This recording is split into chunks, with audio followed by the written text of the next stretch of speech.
B-25. Take a good look at this plane. The Billy Mitchell. It's a World War II-era bomber. From now on, she's your ship. The Mitchell bomber has an interesting history. 16 of these planes were used in the famous Doolittle raid on mainland Japan in 1942. 3 years later, a B-25 flying in heavy fog crashed into the Empire State Building, killing 14 people. And in 1956, a B-25 made an emergency landing in the Monongahela River, just a few miles from downtown Pittsburgh. 4 of the 6 crew members survived. Then, the plane disappeared below the waves. It's still there, somewhere at the bottom of the Monongahela River. Or is it? That's where the story gets interesting. Some people are convinced that the U.S. government secretly pulled the plane out of the river in the dead of night while no one was watching. Why? Well, plenty of theories are floating around. Some sound reasonable. Others are a bit bizarre. Why experts are hoping for new clues from the disappearance of a B-25. The story of the missing B-25 is our city's most enduring mystery. 40 years ago today, an Air Force plane crashed into the Monongahela River. We love telling the tale and speculating about the plane and where it went. The ghost bomber. It's our Bermuda Triangle, our Roswell incident. Let's go back and see how the plane ended up in the mine. Major William Dodson and his crew were flying the plane from Nevada to Harrisburg, with a few refueling stops in between. The official purpose of the flight was to retrieve airplane parts. Problems developed as the plane approached Pittsburgh. We don't know much about those problems. The official report of the incident isn't much help. Large portions are redacted.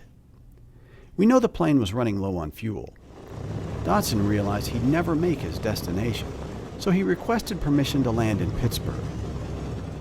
As the plane neared Allegheny County Airport, the engine sputtered to a halt. And so, a little after 4 p.m. on Monday, January 31st, 1956, the B-25 emerged from the cloudy skies above Pittsburgh. Drivers stuck in rush hour traffic on the Homestead high-level bridge were surprised to see the bomber glide quietly by, barely 30 feet over their heads. People stopped their cars, jumped out, and ran to the edge of the bridge to watch the plane crash into the river. It disappeared in a fine spray of water, and when the spray cleared, there sat the plane in the middle of the river. A perfect emergency landing. None of the B-25's crew was injured. Dodson and his men climbed out of the plane and onto the wings. The plane was drifting with the current, and it was sinking. Dodson told everyone to swim to shore. He, Master Sergeant Alfred Alleman, and Airman Second Class Charles Smith dove into the 35-degree water and made it to a log floating nearby. From there, Alleman swam to shore, where he was rescued. A riverboat picked up Dodson and Smith. Captain John Jameson swam to a piece of wood and held on until he was rescued by a police boat. Captain Gene Ingraham and Staff Sergeant Walter Soucy never made it to shore. Their bodies were later recovered. And the B-25, it drifted for about a mile. Then it sank below the waves near Beck's Run Road. For 2 weeks, authorities dragged the river in search of the plane. They had no luck. In later years, people came forward to say they had witnessed the plane's removal from the water. It was done at night, they say. One truck driver called a KDKA radio show in the 1970s and said he was hired by the CIA to haul a portion of the plane to a missile base near Oakdale. No proof of these claims has ever surfaced. Still, people wonder about the plane and why it was never found. Maybe the plane was transporting a secret weapon, a chemical weapon perhaps, or worse. Maybe this guy was on board.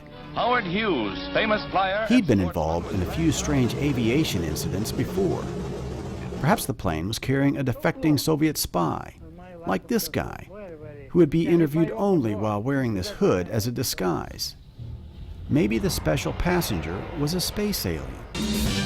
And another theory? The crew was transporting Las Vegas showgirls they'd befriended in Nevada. In the mid-1990s, an organization called the B-25 Recovery Group teamed up with the Heinz History Center to find the plane. They used divers and a special sonar device, but had no luck. Most likely, they say, the plane fell into a deep hole that had been dredged into the river bottom near the place where the plane sank. If the B-25 is still there, not much is left. River pollution in the 50s and 60s would have dissolved the plane's aluminum skin. The engine blocks could have survived, and maybe the landing gear. It's been 56 years since the crash. The Cold War is over. Howard Hughes is dead and gone, as is the last of the B-25 crew. But the plane itself? There she goes. Well, whether or not she's at the bottom of the Mon, she's become a part of Pittsburgh. Treat her right, gentlemen.